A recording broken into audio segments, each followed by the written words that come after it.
Hi, I am Aya. Subscribe Aya Cartoons for more videos. Once upon a snowy Christmas Eve, in the cozy town of Jingleville, there lived a kind-hearted boy named Timmy. Timmy wasn't the fastest runner or the best at math, but he had a heart full of warmth and a smile that could light up the darkest night.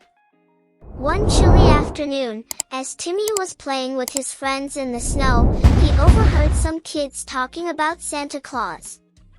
They said Santa only brought gifts to children who were the best at everything, the fastest, the smartest, the most talented.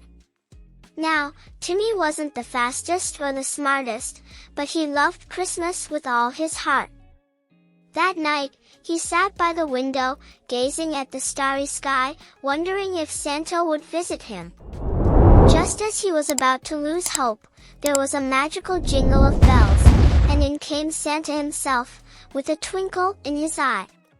Santa looked at Timmy and said, "Timmy, my dear, I don't just bring gifts to the fastest or the smartest. I bring joy to those with the biggest hearts.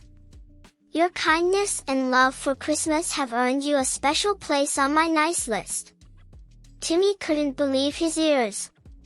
Santa handed him a beautifully wrapped gift, and as he opened it, he discovered a heart-shaped ornament that glittered in the soft glow of Christmas lights. From that day on, the kids of Jingleville learned a valuable lesson from Timmy and Santa. It wasn't about being the best at everything, but about being the best version of yourself. Christmas is a time for kindness, love, and spreading joy, and that's a gift we can all share, no matter how fast or smart we are. And so, every year, the spirit of Christmas lived on in Jingleville, thanks to Timmy and the magical lesson he learned from Santa.